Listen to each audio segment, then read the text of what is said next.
Materi yang tadi mana sih? Enggak ada.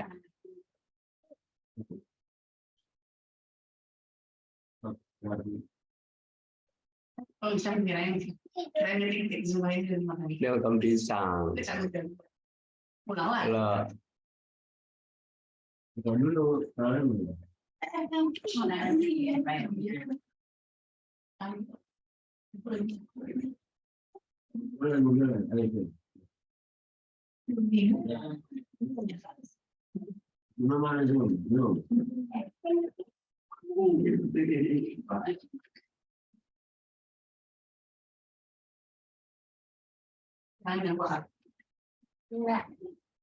Jangan bisa lagi makan jaring biar panas. saya mulai ya. Tapi ngambil pisang aja kalau mau bisa ngambil. Ada. Lu. Ya, oke. Mulai.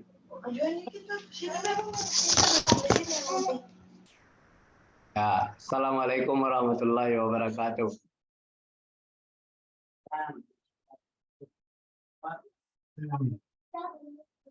Innal hamdalillahi nahmaduhu wa nasta'inuhu wa nastaghfiruh wa na'udzu billahi min syururi anfusina wa min sayyiati a'malina. May yahdihillahu fala mudhillalah wa may yudlil fala hadiyalah. Asyhadu an la ilaha illallah wahdahu la syarikalah wa asyhadu anna Muhammadan abduhu wa rasuluh. Wallahu ta'ala fi Qur'anil Karim. A'udzu billahi minasy syaithanir rajim. Bismillahirrahmanirrahim. Wallahu ta'ala fi Qur'anil Karim. A'udzu billahi minasy syaithanir rajim. Bismillahirrahmanirrahim. Ya ayyuhallazina amanu taqullaha wa tanzur nafsun ma qaddamat liqad wa taqullaha innallaha bima ta'malun. Sadaqallahu. Alhamdulillah Allah Subhanahu wa taala.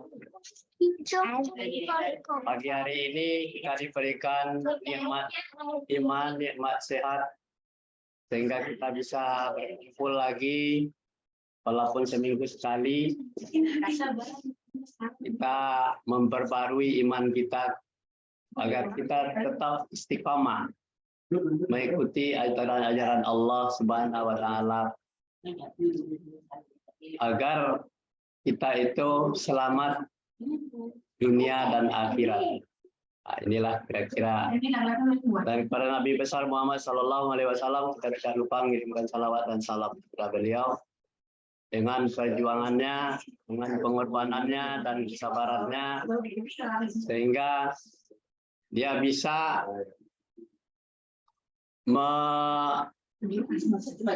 mengangkat derajat manusia menjadi manusia yang diredai oleh Allah Subhanahu wa taala melalui ajaran Islam. Ajaran Islam yang selalu harus ada di dalam hati kita sendiri.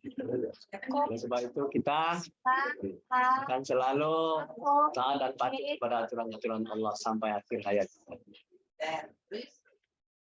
Sekarang kita mulai kajian kita dengan silakan baca, bunyinya adalah visi Allah.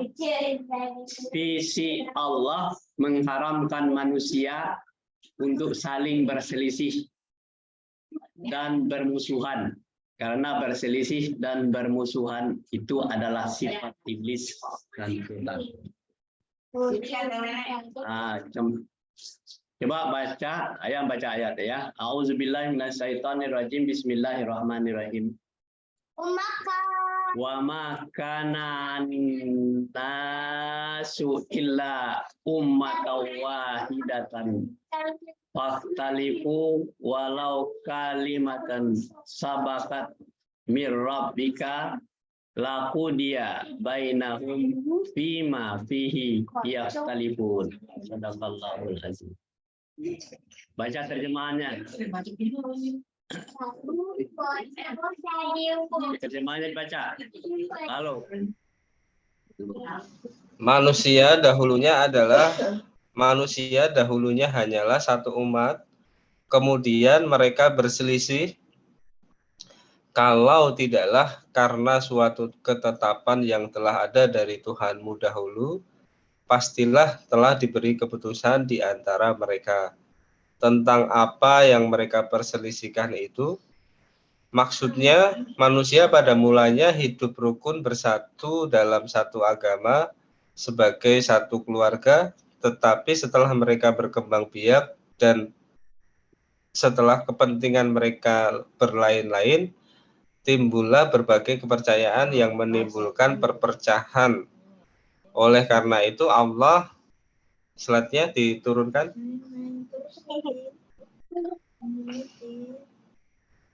Oleh karena itu Allah mengutus Rasul yang membawa wahyu dan untuk memberi petunjuk kepada mereka.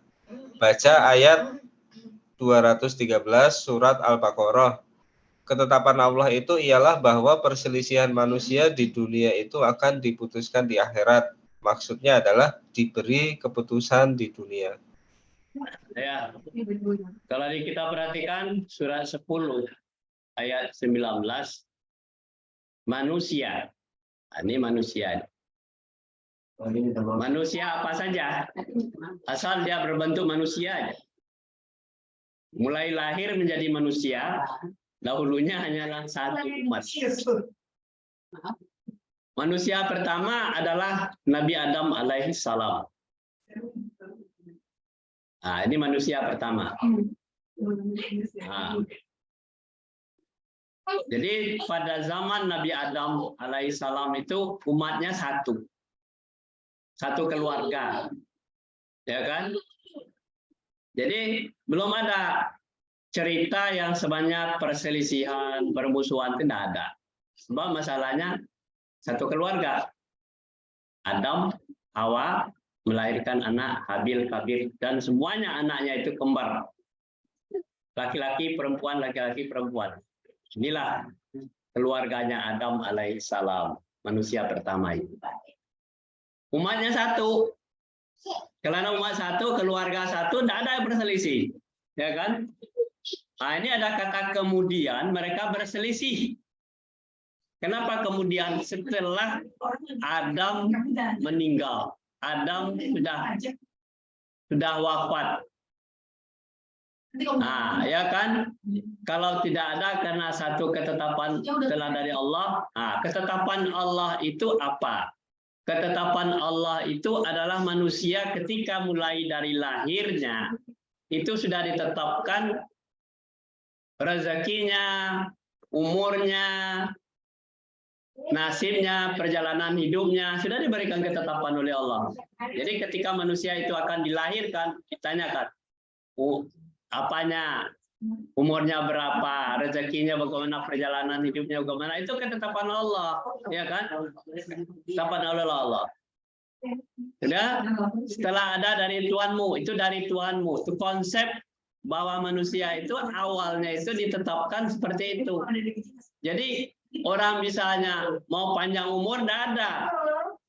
Rezekinya sudah ditentukan, umurnya sudah ditentukan. Kapan dia meninggal, kapan lahir, kapan hidup, kapan dibangkitkan kembali, itu sudah ada ketentuan. Itu namanya ketetapan dari Allah. Ya kan? Kemudian pastilah diberikan keputusan. Keputusannya apa? Kalau ketetapan Allah si A lahir tanggal hari ini, kemudian meninggalnya tanggal sekian, kemudian perjalanan hidupnya begitu, itu adalah suatu ketetapan Allah, keputusan Allah. Tentang apa yang mereka perselisihkan, ini permasalahannya, maksudnya manusia mulanya hidup rukun, ya kan, seperti Nabi Adam alaihissalam bersatu dalam satu agama. Nah, itu agamanya adalah agama Islam. Sebagai satu keluarga. Tetapi, ini kata tetapi ini setelah mereka berkembang biak dan setelah ada kepentingan yang lain-lain, berkembang biak, ada kepentingan yang lain-lain, itu sudah keluar dari konteks yang pertama tadi. Konteks yang pertama adalah satu rukun, satu agama, perkembangan. Ini sudah mereka itu sudah ada berkembang pola pikirnya, berkembang cara pandangnya, ya kan, tidak mengikuti visi dan misi Allah tadi lagi. Nah, makanya dia kepentingan lain, timbullah berbagai kepercayaan.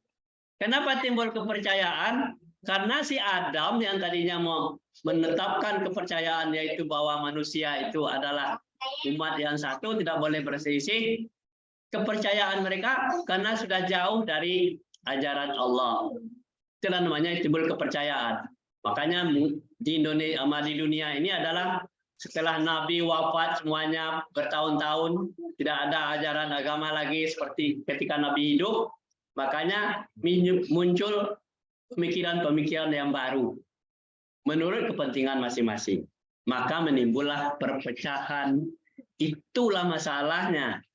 Perpecahan itu akibat dari jauh dari aturan-aturan Allah tadi. Oleh karena itu Allah mengutus.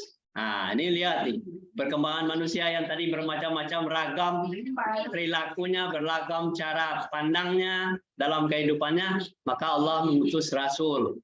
Nah, seperti diutus ketika si Ibrahim alaihissalam, ayahnya dilihatnya dalam keadaan menyembah berhala, percayaannya sudah tidak percaya seperti zaman Nabi Adam lagi, maka si Ibrahim diutus dalam keluarga si Azar.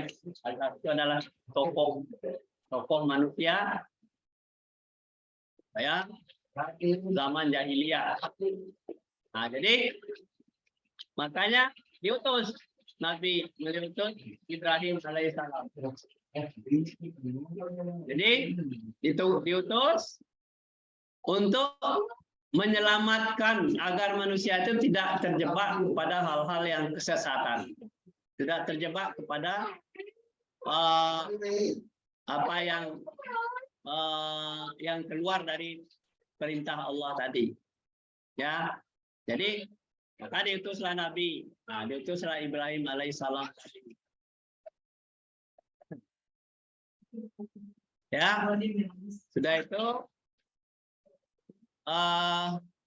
maka si Ibrahim alaihissalam menyampaikan kepada ayahnya, ayah, ini sudah tidak benar cara pandang ayah terhadap Tuhan. Kenapa menyembah berhala, menyembah patung, menyembah benda yang tidak ada manfaatnya, tidak akan memberikan perlindungan kepada Allah. Nah, itu permasalahannya. Tuh, akhirnya si Ibrahim menyampaikan kepada orang tuanya yang tokoh masyarakat, tokoh orang-orang jahiliyah, tokoh orang Quraisy yang musyrik, maka disampaikan itu. Hanya batas itu saja Ibrahim menyampaikan. Tetapi dia tidak bisa merubah perilaku ayahnya. Makanya ayahnya tadi memilih jalan yang beda dengan Ibrahim. Nah, jadi Ibrahim sudah menyampaikan apa yang diperintahkan oleh Allah kepadanya, sampaikanlah kepada ayahmu. Nah, jadi utusan dari keluarganya sendiri. Jadi kata ayahnya, saya ini sudah tokoh masyarakat. Saya ini dipandang orang hebat, orang yang berkarisma, orang yang baik, ya kan? Maka si ayahnya itu, silakan kamu mengikuti kepercayaan kamu, tetapi ayah akan mengikuti kepercayaan ayah dari nenek moyang ya. Itulah kata si Azar, ayahnya Ibrahim alaihissalam. Akhirnya Ibrahim melanjutkan perilaku yang diikuti oleh Allah, bahwa akhirnya ketetapan Allah itu bahwa perselisihan manusia di dunia itu adalah akibat dari percaya atau tidaknya kepada Allah. Berikan keputusan di dunia. Nah, jadi di dunia itu diberikan sebuah keputusan, kalau memang dia memutuskan untuk menyembah berhala, menyembah berselisih, diputuskan, nah itu keputusannya. Nanti di akhirat keputusannya ya beda. Di akhirat diputuskan setelah diberikan keputusan di dunia. Jadi di dunia diputuskan bahwa dia menetapkan kepercayaannya pada berhala, nanti di akhirat diputuskan lagi dia adalah diberikan imbalan dari keputusan di dunia ini. Jadi kita di dunia inilah bisa kita mengambil sikap apakah kita menjadi orang baik atau tidak. Nah, kita lihat baca nih. Nah, jadi baca tuh, bisa nggak baca lingkaran pertama? Bisa. Islami agama Ibrahim dan para nabi. Yang pertama adalah tidak berselisih, tidak dengki, tidak benci, tidak bermusuhan, tidak merusak, tidak menggunakan akal, melaksanakan ayat-ayat Allah, membenarkan kitab suci para nabi, berbuat kebijakan kepada semua manusia, berbuat kebajikan kepada semua manusia. Ya. Jadi yang dikatakan Islami itu, Islami adalah agama yang diridai oleh Allah di dalam lingkaran. Kalau Islami ya kan adalah cara pandang, cara pemahaman, cara perilaku manusia yang Islami itu tidak berselisih, tidak dengki, tidak benci, tidak bermusuhan, tidak merusak, tidak menggunakan akal atau menggunakan akal, ya kan? Melaksanakan ayat-ayat Allah, membenarkan kitab suci para nabi, berbuat kebajikan pada semua manusia. Nah, jadi ini kita perhatikan. Adanya berselisih, dengki, benci, bermusuhan, ya kan, merusak, itu tidak. Kalau orang Islam itu tidak berselisih, tidak dengki, tidak benci, tidak bermusuhan, tidak merusak, tidak. Tetapi ianya adalah menggunakan akal, melaksanakan ayat Allah, membenarkan kitab suci para nabi, berbuat kebajikan pada semua manusia. Tidak ada pandangan manusia ini manusia kafir atau tidak, tapi adalah Islami itu baik dengan semua manusia. Sebab manusia itu ciptaan Allah. Ini yang namanya Islami itu. Jadi orang Islam itu tidak mencari musuh. Ini agamanya beda nih. Saya pilih kasih tidak. Allah tidak pilih kasih. Jadi manusia itu harus seperti inilah agama yang diridai oleh Allah. Tidak boleh membenci ciptaan Allah yang lain. Ya, kenapa kalau membenci ciptaan Allah yang lain, kita tidak Islami namanya. Terus paham ya, yang lingkaran satu ini Islami agama Ibrahim. Ya. Ya. Para nabi. Jadi Ibrahim itu adalah imam manusia. Kenapa imam manusia? Adalah jelmaan dari Adam alaihissalam. Kenapa namanya dirubah menjadi Ibrahim? Karena si Adam pernah bersalah ketika dia ada di surga. Makanya dijelmakanlah si Ibrahim ini adalah imam manusia. Jadi imam manusia yang sebenarnya awalnya itu adalah Nabi Adam alaihissalam. Tapi setelah si Adam pernah bersalah, maka dimunculkanlah oleh Allah, diciptakan oleh Allah namanya Ibrahim, adalah imam manusia. Kenapa imam manusia? Dia melarang supaya manusia itu tidak musyrik. Ayahnya sendiri musyrik, dilarang oleh agamanya. Dia tidak suka apa yang dipelajari oleh ayahnya, yang diajarkan oleh ayahnya kepadanya. Suka dia. Kenapa? Tidak akan membawa mudarat atau manfaat. Ya, patung Hubal yang dibeli di Sam itu yang disembah. Kata Allah, yang disembah itu bukan patung, yang disembah itu adalah Allah. Itulah keyakinan itu yang diturunkan kepada Ibrahim. Jadi supaya Ibrahim ini, kenapa Ibrahim imam manusia? Karena si Adam tidak pantas jadi imam manusia karena dia pernah kalah di surga dulu. Nah, paham ya? Jadi ini konteks yang seperti ini kalau kita kupas, ini adalah agama Ibrahim dan para nabi. Nabi mulai dari Nabi Adam sampai Nabi Muhammad SAW. Itu para nabi. Terus lanjut baca yang berikutnya, lingkaran berikutnya. Yang berikutnya adalah kafir, suka berselisih, suka dengki, suka benci, suka bermusuhan, suka merusak, tidak menggunakan akalnya, tidak melaksanakan ayat-ayat Allah, menyalahkan kitab suci para nabi, berbuat keji dan mungkar. Ya. Jadi kriteria orang kafir itu beda dengan Islami tadi. Orang kafir itu terhadap ayat-ayat Allah, kenapa? Ya, kebalikan dari yang tadi. Ya, dia tidak berselisih kalau Islami, tetapi di sini suka berselisih, ya kan? Tidak dengki, dia suka dengki, ya kan? Tidak benci, dia suka benci. Ini tidak bermusuhan, dia suka bermusuhan, ya kan? Kemudian tidak merusak, dia suka merusak. Itu orang kafir seperti itu. Kemudian tadi di Islami menggunakan akal, tetapi dia tidak menggunakan akal. Apapun yang dikerjakan sama dia semuanya, mau buruk atau baik, bodo amat. Nah, ini namanya tidak kafir. Nah, tidak melaksanakan ayat-ayat Allah. Ini lebih penting lagi, tidak melaksanakan ayat-ayat Allah. Ini kriteria kafir itu. Kemudian menyalahkan kitab suci para nabi. Nah, muncul agama-agama baru yang belakangan aliran-aliran baru. Satu agama saja, misalnya agama Islam. Versi A, versi B sudah berbeda.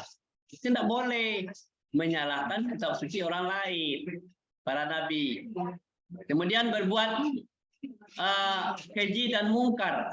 Keji dan mungkar itu akhirnya wujud-wujud daripada tidak, karena dengki, karena benci, karena berselisih, karena bermusuhan, karena merusak, itulah munculnya berbuat keji dan mungkar.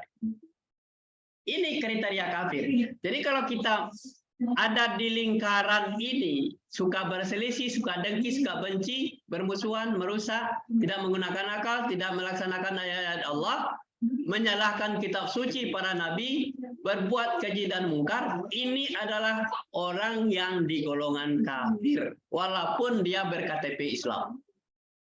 Kafir. Jadi jangan marah nanti kalau dikatakan kafir. Oh, saya Islam kok, saya beriman kok kepada Allah, tapi suka berselisih, suka dengki, suka benci, suka bermusuhan, suka merusak, tidak menggunakan akal, tidak melaksanakan ayat-ayat Allah, menyalahkan kitab suci para nabi, dan berbuat keji dan mungkar. Kan ada orang Islam sendiri, saya aliran A, aliran B, saya tidak ikut aliran ini. Itu tidak boleh. Pada zaman Nabi Muhammad SAW tidak ada aliran-aliran. Kenapa kita saling menyalahkan antara mazhab A, mazhab A, B, C? Nah, jadi orang kadang-kadang bertuhan kepada mazhabnya sendiri. Mazhab orang lain dia tidak suka. Nah, padahal itu adalah yang menciptakan mazhab A atau B itu adalah dasarnya dari Al-Quran. Kalau dasarnya dari Al-Quran, orang itu tidak bermusuhan. Yang membuat mazhab itu tidak salah, tetapi pengikut mazhab itu yang salah menafsirkan. Itu masalahnya. Akhirnya kalah berselisih, suka dengki, benci, pelit, kikir, dan sombong. Kalau dia di kelompok A, kelompok B dia tidak suka. Ah, ini masalahnya. Dia aliran ini, oh ini bukan tidak sejalan dengan kita. Kalau begitu terjadi di kampung-kampung yang beraliran seperti itu. satu masjid dengan masjid yang lain. Kalau masjid A pergi ke masjid B, dia tidak suka. Ini orang Islam sendiri. Terjadilah di kampung kita itu di Maninjau itu, ketika masjid itu hanya satu masjid, kelompok A sholat di sana. Ketika kelompok B mau sholat, itu dicuci masjid itu. Dicuci dulu baru dia sholat. Ini kan sesuatu tidak suka kepada kelompok yang menyembah Allah tadi. Dicuci, akhirnya di kampung itu, di Kota Gadang, terjadilah 2 masjid. Itu perang terus. Lempar-lempar batu pada zaman dahulu itu, tahun 30-an. Ini orang Islam sesama orang Islam. Ini permasalahan ini sampai hari ini terjadi di umat Islam. Ini akibat apa? Karena tidak suka. Si A ini aliran Muhammadiyah, ini sekeluruh aliran NU. Wah, ini orang Muhammadiyah, ini orang NU. Terjadi seperti itu. Ada di Kota Gadang, ya, Kota Gadang Maninjau seperti itu. Jadi masjid itu adalah masjid tua itu. Ketika orang yang Muhammadiyah sholat di sana, begitu dia selesai sholat, masjid dicuci dengan air. Dia anggap orang itu kafir. Kenapa? Orang tidak suci, orang tidak bersih. Akhirnya begitu terjadi permusuhan, akhirnya sampai kepada saking bencinya anjing milik A si B dilempar karena si anjing aliran A aliran B. Itu masalahnya. Ini akibat daripada cara pandang yang berbeda. Nah, jadi tidak boleh permusuhan. Ini sampai hari ini di daerah-daerah terjadi. Nah, ini ayatnya. A'udzubillahi minasyaitonirrajim. Bismillahirrahmanirrahim. Walau syaa rabbuka la ja'alan nasa ummatan wahidatan wala yazaluna mukhtalifi. Sadaqallahu azim. Baca terjemahannya.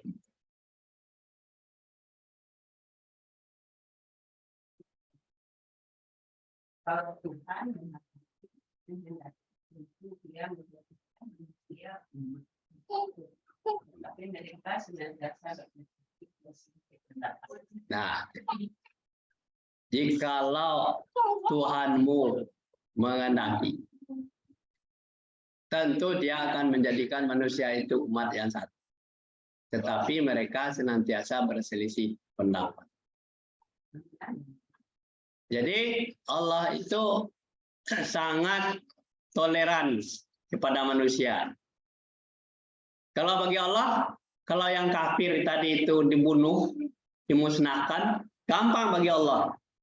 Jadi satu aja, seperti zamannya Nabi Adam alaihissalam. Tetapi mereka senantiasa berselisih pendapat. Boleh kafir boleh, mukmin juga boleh. Selanjut. A'udzubillahi minasyaitonirrajim. Bismillahirrahmanirrahim. Wa kulli ibadi yaqulul lati hiya ahsanu inasyaitana yanaza'u bainahum innasyaitana kana li insani adu mubin. Baca, tidak. Aku minus. Katakanlah kepada hamba-hambaku, hendaklah mereka mengucapkan perkataan yang lebih baik, benar. Sesungguhnya syaitan itu menimbulkan perselisihan di antara mereka. Sesungguhnya syaitan itu adalah musuh yang nyata bagi manusia. Ya.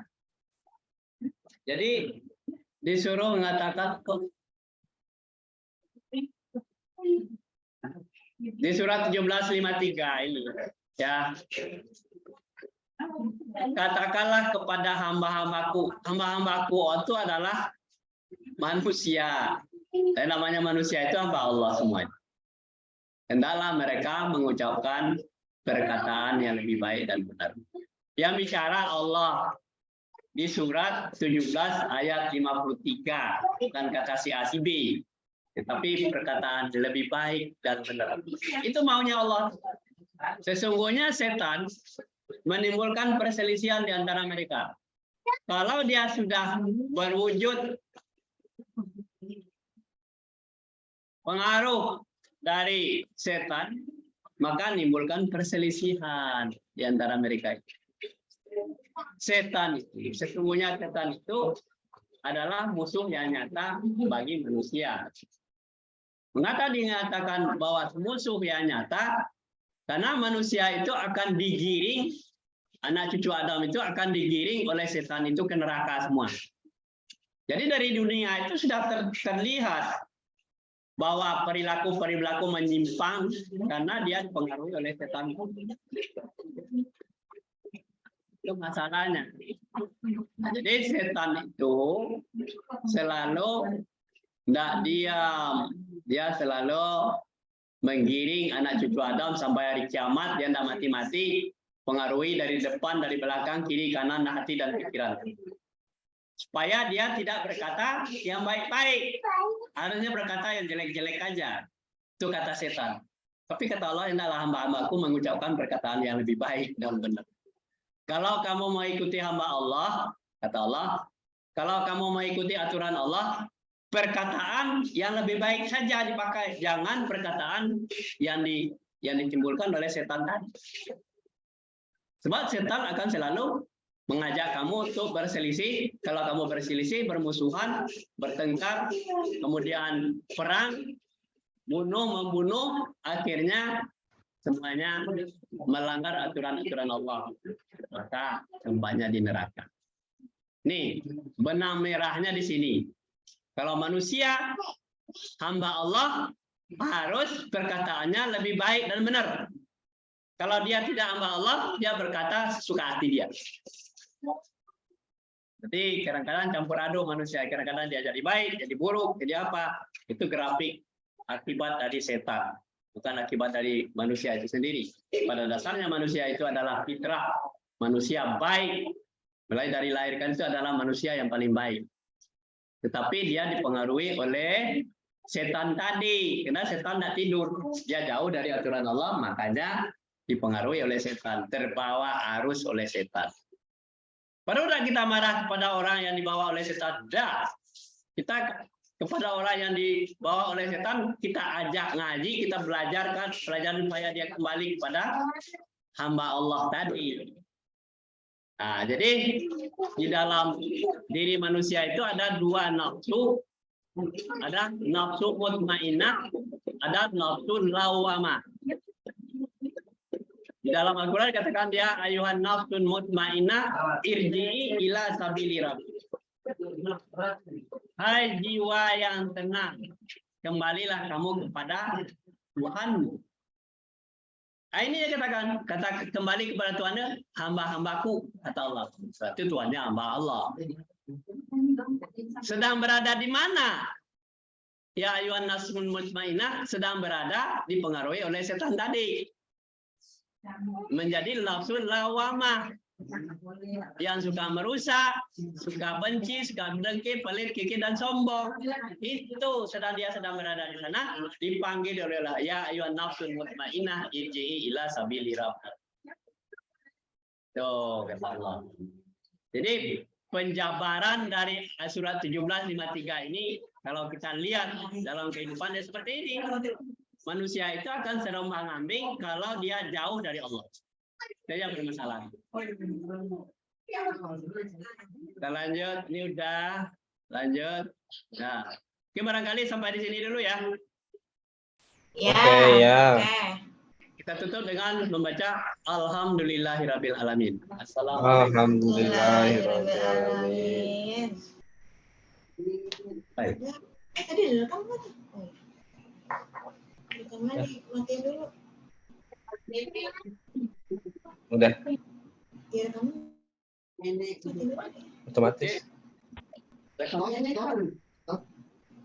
Stop. Stop. Terus. Udah. Gitu. Ya Ya udah ya, maafin. Assalamualaikum. Assalamualaikum. Nah, mana? Oh, di anu dulu. Oke, stop. Terus